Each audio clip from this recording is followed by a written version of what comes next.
Hello friends, welcome to time pass. ரொம்பவே சுவையான ஒரு நெத்திலி கருவாட்டு குழம்பு தாங்க பார்க்க போகிறோம். இதுக்கு முன்னாடி நீங்கள் செய்யலைன்னா கூட இப்போ ஒரு முறை ட்ரை பண்ணி பாருங்கள். ரொம்ப அருமையாக வரும். பிகினர்ஸ் கூட செஞ்சிடலாம். அந்த அளவுக்கு நான் ஈஸியாக ஸ்டெப் பை ஸ்டெப்பாக உங்களுக்கு சொல்லியிருக்கேன். அதுக்கு முன்னாடி சேனல் நீங்கள் இப்போ தான் ஃபர்ஸ்ட் டைம் பார்க்குற மாதிரி இருந்தால் சப்ஸ்கிரைப் பட்டனை கிளிக் கொடுத்துட்டு பக்கத்தில் இருக்கிற பெல் ஐக்கான் பட்டனையும் கிளிக் கொடுத்துக்கோங்க. அது கூடவே ஆல்ன்ற பட்டனையும் கிளிக் கொடுங்க. அப்போ தான் நான் போடுற வீடியோஸ் உங்களுக்கு உடனே நோட்டிஃபிகேஷனில் வரும். இப்போ எப்படி செய்யலான்னு பார்க்கலாம் வாங்க. ஃபஸ்ட்டு நம்ம இந்த நெத்திலி கருவாடை க்ளீன் பண்ணி எடுத்துக்கணும். எப்படி க்ளீன் பண்ணுறதுன்னு தெரியல நிறைய பேர் சொல்கிறாங்க. அதனால் நான் க்ளீனிங் வீடியோஸ்லேருந்தே உங்களுக்கு கவர் பண்ணியிருக்கேன். இப்போ இந்த கருவாடை இது போல் சின்ன துண்டாக தாங்க இருக்கும். பெரிய மீனுனா நமக்கு ரொம்பவே கஷ்டமாக இருக்கும். இது சின்ன மீன் தான். அதனால் அழகாக இந்த தலைப்பகுதியும் வால் பகுதியும் நம்ம கட் பண்ணிடலாம். அது மட்டும் இல்லாமல் அந்த கழுத்து பகுதியில் கருப்பாக இருக்க பாருங்கள், அதையும் நம்ம இப்போவே க்ளீன் பண்ணிடணும். நம்ம சுடு தண்ணியில் கொஞ்சம் நேரம் போட்டு எடுக்க போகிறோம். அப்புறமாவும் க்ளீன் பண்ணலாம். ஆனால் நீங்கள் தண்ணியில் போட்ட பிறகு அது வழவழப்பாக ஆகிடும். உங்களுக்கு கொஞ்சம் எடுத்து க்ளீன் பண்ண கஷ்டமாயிடும். நிறைய உடையும் உங்களுக்கு. அதனால் இப்போவே நம்ம க்ளீன் பண்ணிவிட்டு அதுக்கப்புறம் சுடு தண்ணியில் ஒரு முறை போட்டு க்ளீன் பண்ணி எடுத்துக்கலாம். இது போல் எல்லா மீனையும் நான் கருவாடையும் க்ளீன் பண்ணி எடுத்துட்டேன். இங்கே பாருங்கள், தலை தனியாக வால் தனியாக க்ளீன் பண்ணி எடுத்துட்டேன். இப்போ வெறும் அந்த பாடி பீஸ் மட்டும்தான் இருக்குது. இதில் கொஞ்சம் நம்ம சுடு தண்ணி ஊற்றிக்கலாம்.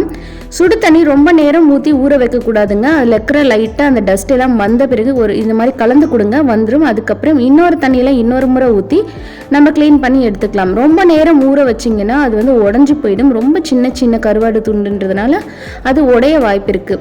இப்போ இன்னொரு தண்ணியில் நான் க்ளீன் பண்ணி எடுத்துட்டேன். இப்போ செய்ய ஸ்டார்ட் பண்ணிடலாம். ஒரு பேனில் ஆயில் போட்டுக்கோங்க. கருவாட்டு குழம்பு மீன் குழம்புக்கெல்லாம் ஆயில் கொஞ்சம் கூடுதலாகவே தேவைப்படும்.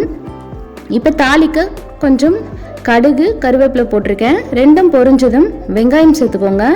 நான் 3 வெங்காயம் எடுத்திருக்கேன். இதுக்கு வெங்காயம் கொஞ்சம் கூடுதலாக போடுங்க. நல்ல கிரேவி திக்காக நல்லாயிருக்கும். வெங்காயம் வதங்கிறதுக்கு கொஞ்சம் கல் உப்பு போட்டுக்கலாம்.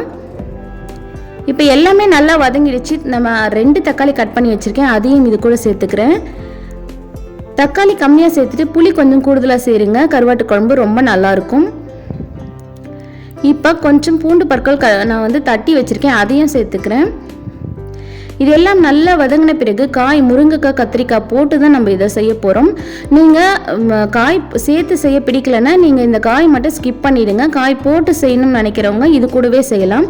மற்றபடி ப்ராசஸ் எல்லாம் ஒரே மாதிரி தான். நீங்கள் காய் சேர்த்தும் செய்யலாம், காய் சேர்க்காமலும் செய்யலாம். ஆனால் இது ஒரே ப்ராசஸ் நீங்கள் ஃபாலோ பண்ணிக்கோங்க. இப்போ காய் வதங்கணும், லைட்டாக கலரி கொடுத்துட்டு அதுக்கப்புறம் மஞ்சள் தூள், மிளகாய் தூள் சேர்த்துக்கலாம். இந்த கருவாட்டு குழம்புக்கு மஞ்சள் தூள் ரொம்ப முக்கியமாக தேவை, இல்லைனா ஒரு மாதிரி ஸ்மெல்லு வரும் உங்களுக்கு. அதனால் மஞ்சள் தூள் ஃபஸ்ட்டு சேர்த்துருங்க. அப்புறம் தேவையான அளவு மிளகாய் தூள் சேர்த்துக்கோங்க. இப்போ இது போல் அந்த பச்சை ஸ்மெல்லு போன பிறகு தேவையான அளவு தண்ணி ஊற்றிக்கலாம். உங்களுக்கு கிரேவி திக்காக வேணும்னா உங்களுக்கு தண்ணி கொஞ்சம் கம்மியாக சேர்த்துக்கோங்க. இப்போ காய்கறிங்க வெந்துக்கிட்டே இருக்கும். இந்த ஸ்டேஜில் நம்ம குழம்புக்கு தேவையான புளி ஊற வச்சுக்க போகிறோம். புளி நீங்கள் குழம்புக்கு ஏற்ற மாதிரி எந்த அளவுக்கு குவான்டிட்டியில் செய்கிறீங்களோ அதுக்கேற்ற மாதிரி ஊற வச்சுக்கோங்க. நான் ஒரு 3 சின்ன நெல்லிக்காய் சேர்ந்த மாதிரி அளவில் ஊற வச்சுக்கிறேன். இந்த அளவுக்கு நான் புளி ஊற வச்சுக்கிறேன். நீங்கள் டேஸ்ட் பண்ணி பார்த்துட்டு கொஞ்சமாக கூட பிகினர்ஸாக இருந்தால் கொஞ்சமாக புளி சேர்த்துக்கோங்க. புளி தண்ணி கரைச்சி எடுத்துட்டேன். காய் ஓரளவுக்கு வெந்து வந்த பிறகு நம்ம புளி தண்ணி சேர்க்கணுங்க. ஓரளவுக்கு வெந்து வந்துடுச்சு. புளி தண்ணியும் சேர்த்தாச்சு. இப்போ 1 நிமிஷம் கொதிச்சா போதுங்க. உடனே நம்ம கருவாடு சேர்த்துடலாம். கருவாடு க்ளீன் பண்ணி ரெடியாக எடுத்து வச்சுருக்கோம். அந்த கருவாடை இப்போ சேர்த்துக்க போகிறோம். புளி சேர்த்த உடனே நீங்கள் கருவாடு சேர்த்துருங்க. அப்போ தான் குழம்புல ரொம்ப கரையாமல் இருக்கும் இந்த கருவாடு. எந்த கருவாடை நீங்கள் சேர்த்துருந்தாலும் இதே ப்ராசஸில் செஞ்சுக்கலாம். அவ்வளவுதாங்க. சிம்மில் வச்சுட்டு இது போல் நல்லா கொதிக்க விடுங்க. அதில் இருக்கிற எண்ணெயெல்லாம் தனியாக பிரிஞ்சு வந்துடுச்சு பாருங்கள், அந்த அளவுக்கு கொதிக்கணும்.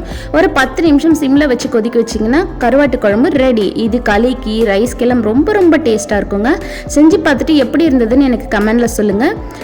சேனலை மறக்காமல் சப்ஸ்கிரைப் பண்ணிடுங்க. வீடியோ பிடிச்சிருந்தா வீடியோவை லைக் பண்ண மறந்துடாதீங்க. உங்கள் ஃப்ரெண்ட்ஸ் அண்ட் ரிலேட்டிவ்ஸ்க்கும் ஷேர் பண்ணிக்கோங்க. Thank you friends.